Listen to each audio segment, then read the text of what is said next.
Well, happy National Slow Cooker Month and Soup Month. Here to celebrate, we've got Grace Derocha. She's a registered dietitian, diabetes educator, and the national spokesperson for the Academy of Nutrition and Dietetics. Sometime I'll get that. And big thanks to Kids Food Basket for letting us use their learning kitchen because we are cooking up some yum today. It smells so, I wish you guys could smell it because it smells so good. I know, smell-o-vision. They haven't come out with that yet. Someday. One day. One day. We'll create it. So tell us what we're making. This is super easy and it's so healthy. So super easy, super healthy. The slow cooker is our friend.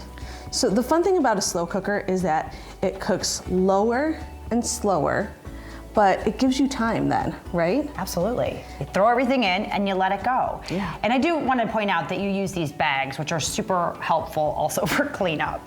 Yes, the slow cooker liner. You don't have to. Yeah, but you do. But I like to. Well, then you don't have to do it. One less dish to wash, right? Yes. Especially since you're using one pot, essentially. Exactly. Okay, so we're making a tortilla soup. Yes, chicken tortilla soup. So I cheated, I pre-made this chicken, but really you'd put your raw chicken in. So like 2 chicken breasts about? Yep, couple chicken breasts. Okay, all right. And then whatever chicken broth you want. Sometimes I use bone broth, sometimes I use stock. Okay, whatever you have on hand. Yeah. Yeah. I usually like a low sodium one only because then I can put in the salt accordingly. Yeah. You know, good heart health, good flavor, you know, figuring out your flavor profile and what you're looking for as far as salt content goes, whole thing. Yeah, especially if you're watching your salt intake, you know, then you decide. And then you can dress it yourself when you get it and put it in your bowl. Exactly. All right. And so then we've got some onions. Yep, onions. Okay, just regular white onions. Yep. A can of, this is frozen corn, but it's thawed. Yeah, this is about 2 cups. Okay. I just wanted to give you guys some extra fiber. Okay. Boom. Can't go wrong with the corn. Like this is super kid friendly too. Like these are all things that kids will eat. Black beans. Yeah. Also more fiber, right? More fiber, some good heart healthy fat. If you want to, and I've done this before, I add a can of pinto beans too for color, more beans. It's a magical fruit. Love it. That magical fruit. Yes, and then just some diced tomatoes. Okay, perfect. Easy. Oh, we can't forget the garlic. The garlic. Don't forget the garlic. 4 cloves or so. Okay, I err on the side of more garlic. Yeah, always. Same. You know, maybe start with less salt, but always more garlic. Garlic is a great aromatic.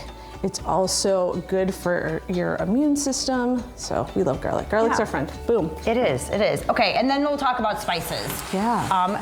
These are things that everybody pretty much should have in their home, right? Coriander might be the one that you don't. Do you know that coriander is dried cilantro? Fun fact for the people. I think I did know that at one time. I figured you did. But yes, and I do have it. But yeah, maybe you don't have it. And if you don't, you don't. Like this is kind of a very malleable recipe. And I think that's the beauty of any recipe. Like let it be inspiration for you to like try things, do different things. So we have chili powder, we have paprika, we have cumin, and we have coriander. Love lots of cumin. Can't make this probably without the cumin. That's and chili powder. Probably need that. That's kind of that flavor profile that brings some spice and heat. Again, you can up it. I know you like a little spicy. I like a little spicy, but again, if you're feeding it to the kids, you know, or you can add it to when it's done. There you go. Right, and some hot sauce on there too. So salt and pepper. That's it. Oh, yep, salt and pepper to taste. So whatever, you know. Yeah. Do that. Yeah, for sure. Easy. And throw it all in. 8 hours. 8 hours. On low or 4 to 6 on high. Okay.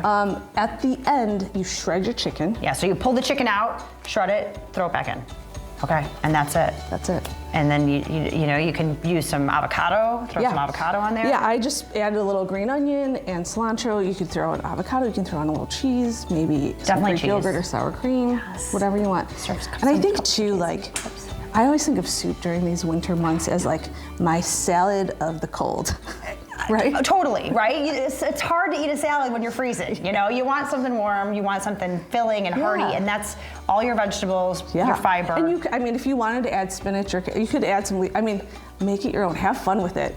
And use your slow cooker. Like, take the time to use that. Makes the house smell good. It gets everyone excited. I know, right? And then you come home and it's as easy as, you know, ladling it into a bowl and everybody's got dinner on the table. Exactly. So easy, Grace. So wonderful. And of course, we will put this recipe on our website so you can use that as your foundation and go crazy. Yeah, absolutely. Right? Enjoy it. It's tasty.